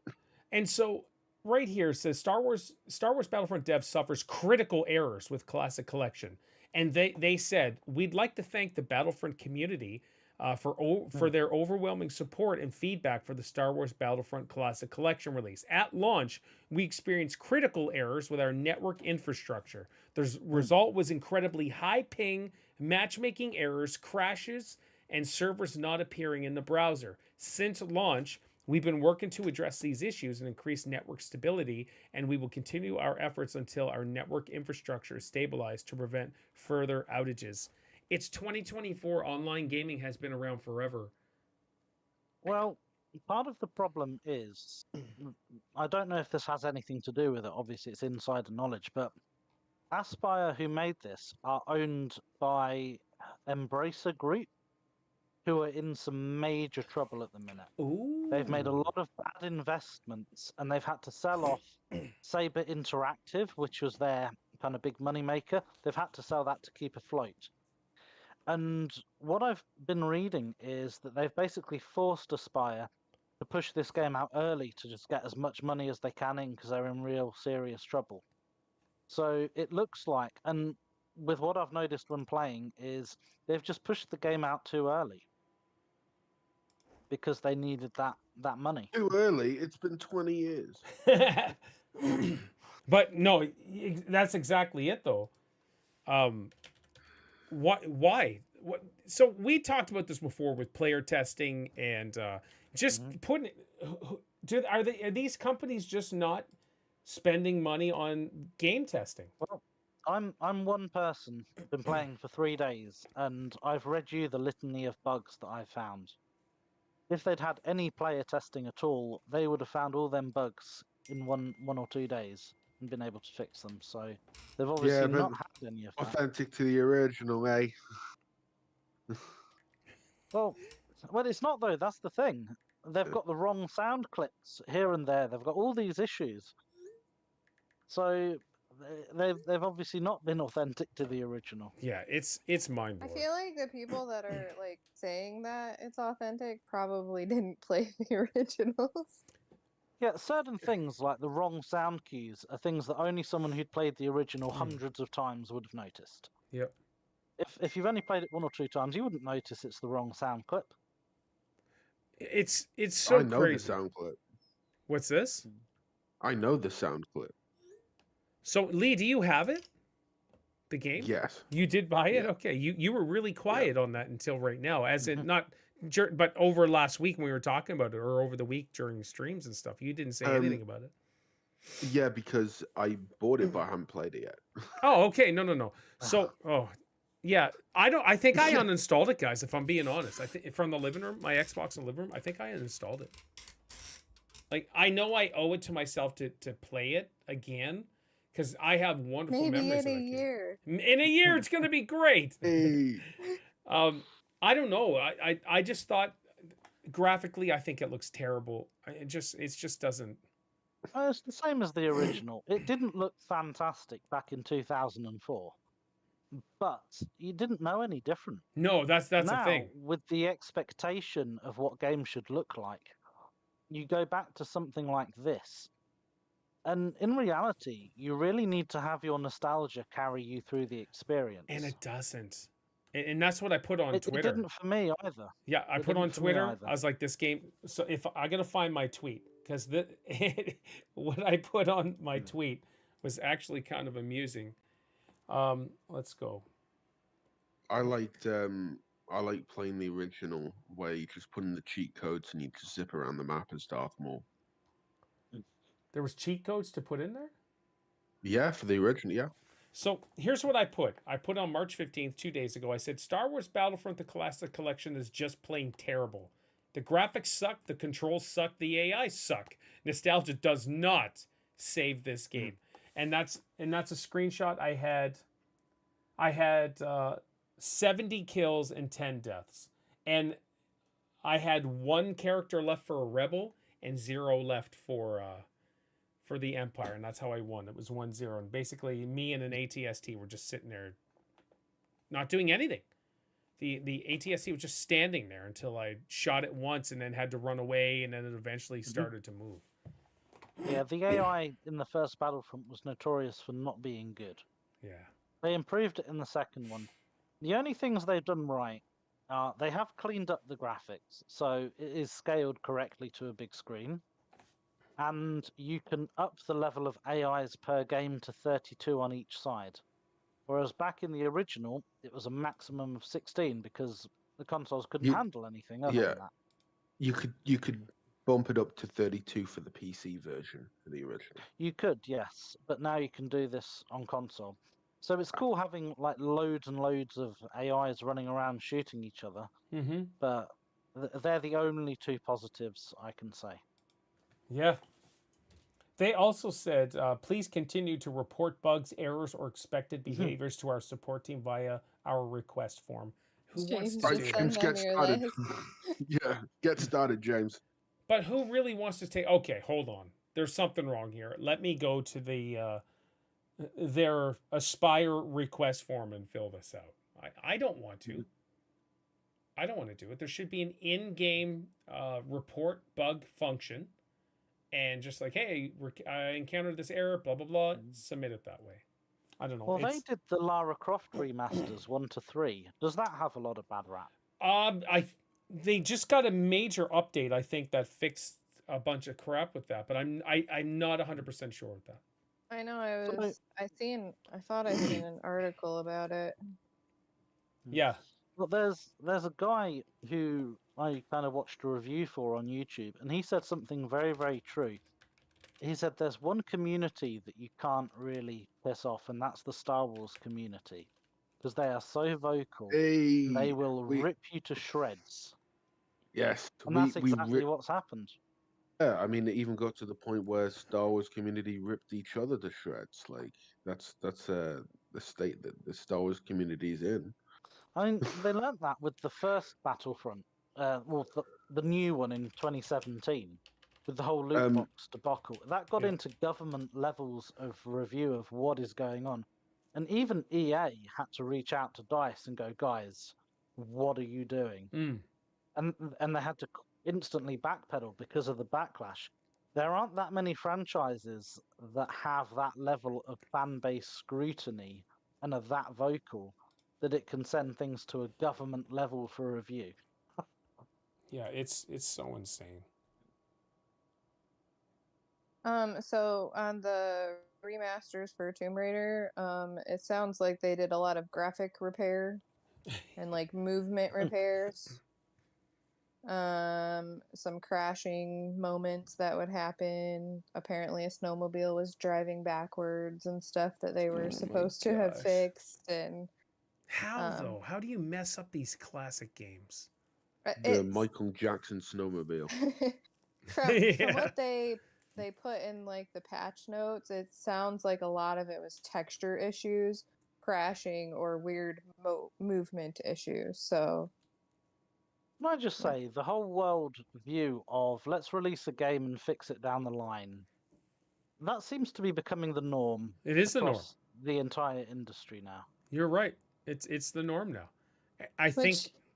Go ahead, Kirby. Not good. I mean, like if they're gonna do that, I don't know. I feel like no one's gonna buy these games.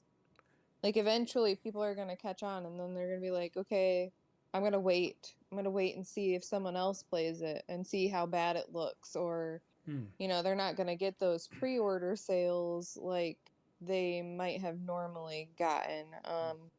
I don't know, like from my side of view, like even Call of Duty, sometimes I'm just like, don't want to pre-order it because I know it's gonna be the same crap. You know, like I contemplate it every time, but I'm like, I have friends that play it, so I'm gonna buy it. Yep. You know, so like Call of Duty has become my friends play it, so I'm buying it. Not because I'm enjoying the game as much as I used to. You know, so like I feel like a lot of these types of games where they're releasing them without finalizing the game or getting it close. Like I understand new releases always have their bugs. Like that's the way it is. Especially if it's an online game, they seem to have way more issues with bugs. But you know, if it's a single player like campaign type of game, those should come out running smooth for the most part. You know, no game breaking crap, but it seems like everything is an issue. Even like if you look at Cyberpunk. Oh my gosh. When that first came out, that was like terrible. So many people were so excited about it. I bought it day one and got my money back. I think I did too. Well, I didn't get my money back, but I was just like, it's like amazing now, by through the the way. air sometimes, and like it was just like weird crap, and I'm like stuck in a mission, and I like can't do anything because nothing is working, and you know, so like, but now it's running beautifully, and they've got the expansion pack, and you know, like, so if they're gonna release games that are gonna be that bad, I can see pre-release sales going way down. Sure. They're not gonna have a community up front supporting a game anymore. Like it's just gonna be like a trickle effect of like, oh, okay, so like, you know, maybe it's instead of 10 million copies, maybe it's 5 million copies, and then people are deciding based off of like reviews and things like that, or watching people play it live streaming and deciding for themselves like, yeah, I'm not spending money on that yet. I think part of the issue as well is I think we take for granted the fact that games nowadays have the same budgets as Hollywood blockbusters. Oh yeah. So they need to do everything possible to make as much money as they can do. Whereas you go back to the old school days, anyone could make a game. On the Atari, they've just released a collection from some guy who is it Llama Soft? One guy made like a bunch of games, and they've just re-released his collection. But now it's millions and millions and millions of pounds to make these games. And they just have to get them out. And unfortunately, the quickest and easiest way to do that is to sell the live service. So we can release a bare bones game and we'll just add stuff to it later. Yeah, which is frustrating. That was the great thing about Baldur's Gate 3. That was just released. They're like, here's the game. You're not getting anything else. This is it. Everything you get here is what it is, and everybody loves that game. 10 out of 10. Look at Hogwarts Legacy, yeah. Yeah, same thing. There's none of this after post launch fixes or anything like that. Sure, there's a little bit of quirks here and there, but nothing that's game breaking or messed up or any of that stuff. It's incredible. Well, look how screwed Warner Brothers are. Suicide Squad flopped big time. Yep.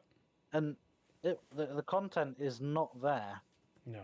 And their CEO is still saying, yeah, we want to focus more on live service games. Yeah, you go right ahead and fail miserably. And that's what PlayStation wants to do. That's what Jim Ryan's departing words, Darren K. Miller, good to see you, was they want 10 live service games here in the future. Live service games are, for the most part, are terrible. Helldivers 2, absolute hyped and really well made. Helldivers 2 is a blast. That's so much fun. And you're gonna see James. It's funny. I was doing dishes yesterday, and I was thinking how you said that's what Halo wants to do or wanted to do back in the day or whatever. Yeah. You're gonna see that Microsoft happen. wouldn't let them. You're gonna see that happen. You're gonna see a Helldivers. And I watched yesterday that Space Troopers movie or whatever it's called. I watched it for the first time Starship yesterday. Troopers. Yeah, Starship Troopers. I was like, this is exactly Helldivers 2. That's what I kept saying to you. Yeah. You can see where they got their inspiration from. 100%, easily. Even the bugs are almost identical. Yes, they are. So you're going to see that with the Halo universe. You'll probably see possibly something like that with Gears. People should be catching on to Helldivers because the game is fun, and it doesn't take itself serious. But that I assume that's kind of considered a live service game. But these other ones that are coming out, I don't know, man. The MCU stuff or the DC stuff is just they're just poorly made. They're just not. They're fun for a bit, and then they just wear off. And then I think the fact that all the good stuff that you want to add for your characters cost an arm and a leg. Like, oh, here's a skin. Let me buy that for $40. Or look at Diablo. Yeah, Call of Duty. And Diablo, same thing. Let me get this horse armor set for $60 American. Like, no, I'm not doing that. That's insane. Except if Isaac asks you, and then you'll get it for him. Yeah, exactly. Well, there Didn't you buy is a horse skin for him? It cost a lot of money. I would not. There's no way. There's no way. There's no way. But I've spent a lot of money on Fart Night and all that stuff. But it's like $15 here, $5. 20, sometimes $30. I'm like, oh my gosh, stop it. But yeah. And then it accumulates. Weezy just said I lost all hope for D4. Yeah, it's unfortunate. I want to play it again though, because Diablo 3 is brilliant. Oh, it's coming to Games Pass. Yes, it is. I think you playing it would be a great addition to the, and we could start from the beginning. I'm just throwing that out there. I would do it. Yeah, if it comes to Game Pass, I might try it. Oh, it is. Yeah, it's coming to Game Pass in for sure. March. Is it March or April? The end of March or? I'm not sure. I just saw it in the I'll have a look. To the Googles. All right. This was to the Goog. To the Google. So this is what we want. Star Wars Battlefront Collection and I know all the devs are watching. So that's a cool thing. Xbox, PlayStation, Nintendo. They all get together. They kind of do a conference call and they watch this podcast. And so all the devs that are watching, the millions that are watching, I just put some time, put some love into your games. And I know you do. But do not release them broken. What's this? March 28th. March 28th, Diablo 4 is coming to Game Pass. So I don't think it's the devs as much as it is the publishers saying, yes, your game's not ready. We don't care. This is your ship date. Yeah, and yeah. Well, and the devs are usually excited about the games they're working on and passionate about getting things right. So I feel like it's like the marketing side, like you're saying. Like it's just get it out there. We need the money. Yeah, that's the thing. It needs to be more like proper planning.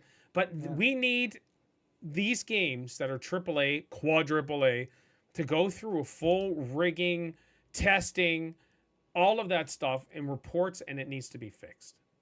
Did you hear about the Family Feud debacle for Ubisoft? You've mentioned it before on stream. Go ahead.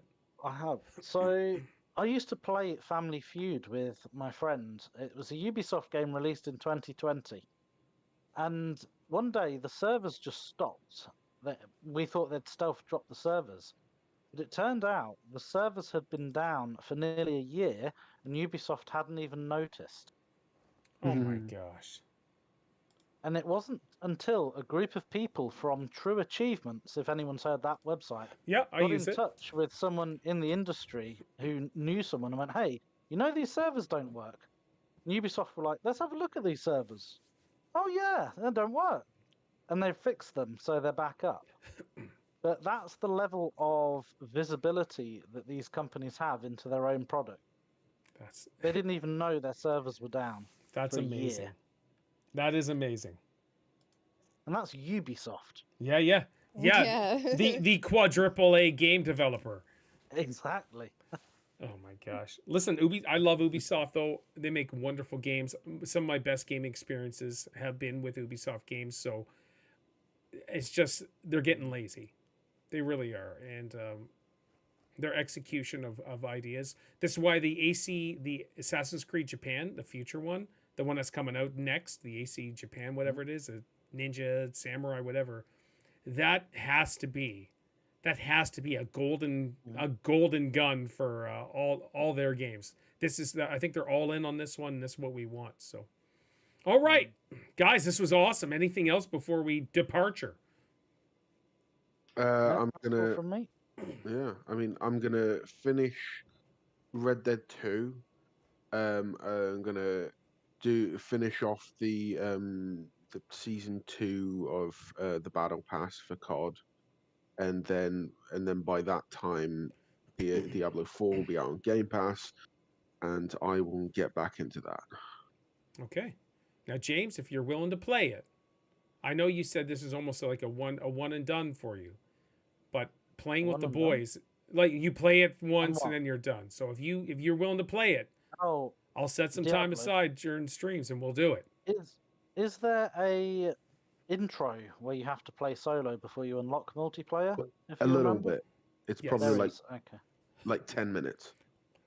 But no, but we can join right away, right? We can join in right away at the snow area. Yeah, but it's a bit sketchy, I think, how that goes. Darren Miller, you're creeping me out. Come on, Paul, coming in for a huge what? Or did you mean to say hug?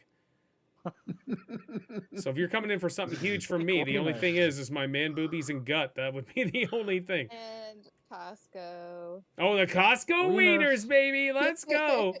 All right. So yeah, we'll chat about it, James. But yeah, Lee, I'm all about it. Same back to the Need for Speed. Left the hackers 4 years, and they said February 2014. No way we take the servers down. July 2014, 1 week before the server went down, they announced the end of NFSW. Yeah, it's so wild. This gaming industry, I love it so much, but there's some crap that just boggles my mind. 100%, James, I really do. Nice bedroom, James. Okay, Darren is in full hardcore mode now. I don't know what's going on, so let's end this. You can see a wall and a Ferrari. That's right. And a door with my dressing gown. Oh my gosh. Hey. Now, Pete listens to this, I'm just saying, so you're going to get reamed here on February. So let me just say, next Sunday. Pete to say dressing gown, so this is episode 97. We are 3 episodes away from 100. Next Sunday, there won't be a podcast, just as a heads up, because I'm hosting a men's breakfast on next Sunday. But then the next... you know what that is, James, right? Yeah, I knew you were going to bring it up, Lee. You can't not. And so that I just want to say that I'm doing a men's breakfast. That's why we're not doing it. But I also want to give that shout out again to Curvy and Wheezy. They're having a baby. And she's almost 16 weeks pregnant, which is fantastic. I'm super happy for them. This is great news. And be the first Pharaoh TV family-born baby. And I'm very happy about it. It has nothing to do with me, fam. I'm just saying. I'm just trying to rope it into my channel. I'm just saying. And then I had said James will be next year, and then Lee will be whenever. He's still a young pup, so whenever it's time. So once he gets over his night nights, maybe. All right, James, where can they find you on all those social medias, on all your socials? Pop by to Pharaoh TV or Urban Pharaoh. I'll give you a hello. That's so awesome. So lame. Tommy, so good to see you. Darren, thank you so much. Wheezy, thank you for hanging. Storybound, yeah, thank you as well. O'Learon, thank you for the raid. That was incredible. You guys are all awesome. Thank you for just chilling, chatting, everything. I just love it. These podcasts are great. We will be doing a movie podcast whenever I can hammer it out, because I don't want it to be the same as this, because it will end up being the same format like it was before. Are we aiming to have that, like, when we get to level 100 for this podcast? Or? Yeah, possibly. We'll see. I'm just excited we're hitting at level 100. Episode 100 is coming up, so yeah. I don't know what we'll do. We'll figure it all out. All right, Curvy, where can they find you on all your socials? Twitch and Twitter, Curvy_Lass. All right. And Lee, where can they find you on all your socials? Discord, Twitch, YouTube, Instagram, the Lee Everett. And then there's another one too, right? Forget it. All right, Oh. okay. And myself, you can just check the description, whether you're on Twitch, YouTube, blah, blah, blah. I try to stream every day. Did I hit every day except for one day last week? I think it was. Yes, on Tuesday. Yeah, the Tuesday. Yeah, I had a function to go to, and so but yeah, I try to hit it. Even though I'm on call, I got a call during stream, but it wasn't ASAP2 or an emergency, so I was thankful for that. So, guys, all this week I'm on call, so just as a heads up, if I miss a day, that's why. And tomorrow we're rocking Helldivers 2. Tuesday we'll probably do COD. Wednesday Lee's not around, so we may do COD still. We'll figure it out. And then Thursday, I don't know. We'll figure that out. And then yeah, Friday will be Gears. We'll do a long stream on Gears Friday. We good? All right. All Yeah, right, so here awesome. we go. James, thank you for joining us, dude. I do appreciate it. Yeah, Darren, those don't work, just as a heads up. So as for James, as for Curvy, Mama, as for Lee, my name is Paul, and you guys take care. Woo. Excellent. All right. Hey, ta-ta! Hey. Ta-da! That was awesome, guys. Thank you so much. Yeah, James, I didn't know you no were worries. joining.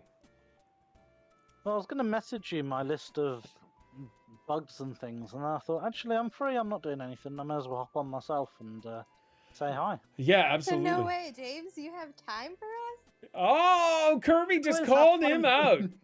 You always have managed time to to get your talk. laptop into the next room.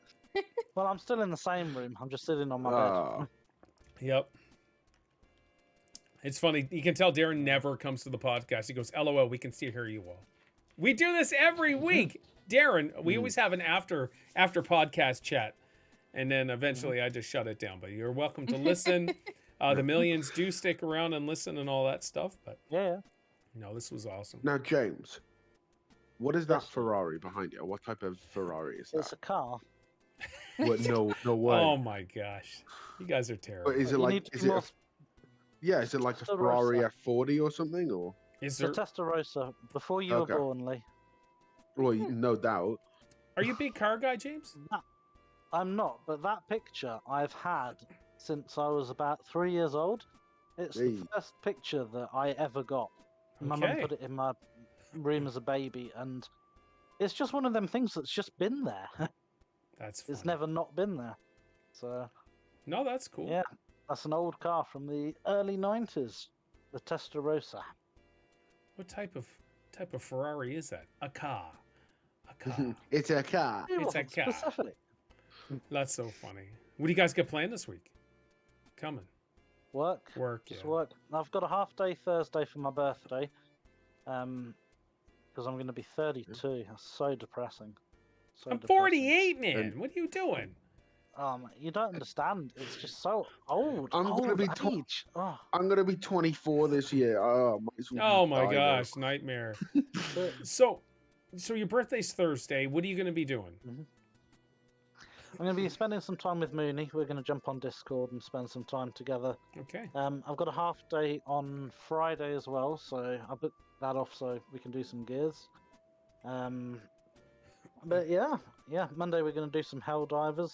I'll do some power wash in the week if you're up for it. I know Tell me it's when. a bit. Wednesday. Well, I know it's a bit. Oh yeah, you're in the office though, aren't you? And you're on call, so I don't know when you'll be starting. Well, it'll be 5 o'clock because I have to drive home from the office on Wednesday. 8 o'clock my time. Okay. Yeah. It's 3 hours, not 4. No, Yes. yeah. For now. Yeah, and our And- clocks change at the end of this month. Yeah. And then Paul, you're getting your jaw sorted on Thursday. Monday. Yes, as well. I am at 8:30. Well, not getting it sorted. I'm getting it checked in. Well, So it's Well, on. yeah, but at least you get to make sure you ask what's going on with it. Well, that's the Because whole you didn't point of last going. time. Well, yeah, but you waited like 2 years to get that found out. No, it's only been a He's year. going to go there and be like, And- I'm not and- too bothered about this. I'll see you later. So, And all they said was, well, it's not cancer. And then it's like, yeah, you've had this terrible quality of life problem. I for the don't know past if 2 years. you just didn't listen to me, Lee. So I went and I'm like, hey, this is what I have going on. This is insanely confusing. Blah blah blah. This is what I'm a little scared about because it runs in my family. So I got it checked. When I went to her with the results, she's just like, You don't have cancer, which is great, but she says, I have no clue what's going on. This is confusing, so let me get a specialist set up for you. 6 months goes by, and they don't call me. So when I went to see her again, I was like, I haven't had my call yet. And she's like, well, that's odd. It's been 6 months, so let me reach out. So she reached out. It was a few days later. They're like, okay, you have an appointment on March 21st. So it's not like I haven't said anything. It's just like that's the whole point of that's the whole part of the waiting game here in Canada and healthcare system. So March 21st, I go see the specialist, and he's gonna be like, "What's going on?" He'll be like, "Well, your charts don't say that it's first bite syndrome, but we'll take a look." So hopefully, I don't have to have surgery, but if I do, then we'll just go with the next steps. We'll see what's up. But it is an insanely terrible quality of life thing with every bite, my first bite, and it's a nightmare. I know it's not dental. I know it's not a dental thing because after my first bite, every other bite's fine, unless 5 minutes goes by. It's so stupid. It resets. And then it does. weird. It resets. So even if I have, let's say, if I have like a diet root beer or a 7-Up, it just aches big time as well. And, yeah, I mean, you say that like even when you're salivating when you're thinking about it, and it's like before you take your bite, it hurts then. Yes, it does. If it's something that's sour, like a dill pickle or something like that, as soon as I'm about to do that, it starts watering. I'm like, oh my gosh! A gland issue. You've Well- got a blocked gland, swollen gland, or something. Well, that's what the first bite syndrome is. There's a stone in your salivatory gland. But when I had my MRI done on my chin and neck and all that stuff, there's like, no, nothing there. So Can you imagine if they take something out and it's like a little, I don't know, blockage or something, and you look at it going, this is the little thing that's caused me hell yeah, for like 2 years. I had my gallbladder removed. It's probably been like 5 years ago or something. They Yep. gave me all my stones. did they really? That's gross. It was gross. I had a lot. Like they were like, I don't know how this didn't like explode inside of you because it was Yeah. full of rocks. I'm like, Steph had hers removed as well, but they didn't offer the stones. I didn't ask for them. They just handed me a container full of stones. In France, placenta is considered a delicacy. People take their placenta home after they give birth. Yes, they and do. Yeah. Bucking that Wild, so something good you'd to see be- you. No, The that's You French, could do. that they so it's like they blend it up and eat it. Yeah, they put it in Mhm. with their drink or what. That's disgusting. No. Anyways, that stuff's just nasty. Let's see. Tom said last time a streamer said I feel old, age 31, and I said, oh well, what am I, a mummy? Yeah, these kids, Tommy, these kids think they're old. Curvy, you're 31? I was born in 91. Curvy, come I on. can't 31, remember my age. 32. Yeah, you're going on 32. All right. Well, my birthday's in July. Yeah, you're going on 32. Okay. All right. That's how old I am. Oh my gosh. How old are you? Born in 91. What? You were going to That's make all I can me do the remember. math? You stop that. Yes. You're a don't 70s need to- baby, Paul. I know. Yeah, Buck and Wild said you guys are babies. So not like I not like don't- wah, but Oh, shut you're up. just Bob. young pups. I don't Young need to do pups. them. I was done. I was born in 2000, so yeah, I don't need to do the math. Yeah, you have easy math. That's the same with Isaiah. Yeah. Isaiah was born Halloween 2000. He waited 12 extra days to be born on Halloween night. Halloween. 10:57 p.m. He was supposed to be born 12 days prior to that. He's like, nah. Was Steph a long labour with Isaac and Isaiah? What's this? Sorry. Was Steph a long labour with Isaac and Isaiah? So, with Isaac, yes. Sorry, with Isaiah, We're yes. not trying to put you off here, Kirby. Well, the thing is we went in the morning, and we drove to the hospital, and she's like, "All right, I'm in labor here. What's going on?" And it took forever. And even then, it's when it came time, it was just like, "All right, he's not doing anything. The water's already broke. Blah blah blah. You're already induced. We're gonna have to take him." So she had to have a C-section. And she had a C-section for Isaac as well. So no big deal. I was a C-section baby as well. Yeah, no big deal. Mm. Curvy's gonna be awesome. You're just, yeah. You Mhm. just wait. Yeah, and same with Wheezy. If it's okay if you don't like your baby for the first 2 years, it's okay. He usually won't even hold a baby, so it's I- gonna be fun. I won't either. But I'll hold my own. I held my own, but even Even with giving baths and stuff, like I didn't want to do it. I only did that a couple times. Just like Steph can do that. She was a What, stay-at-home changing mom. nappies. Changing what? Nappies. What are yeah, 'cause nappies? Diapers. Diapers. We call them nappies.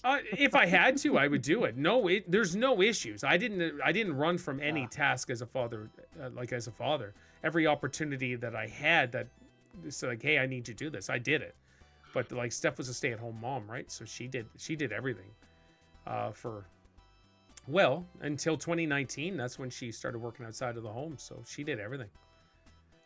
But Isaiah, he was a kid that did not like to sleep. And when your kid doesn't like to sleep, it is a nightmare. And I'll tell you right now, and it sucks, but the tough love is the way to go. And when I say tough love is put them in their bed, put them in their crib, and if they start crying, tough titty, suck it up, baby, go to sleep. And it took, I'm talking 9 months in, Isaiah's not sleeping, 9 months in. And Steph and I are toast.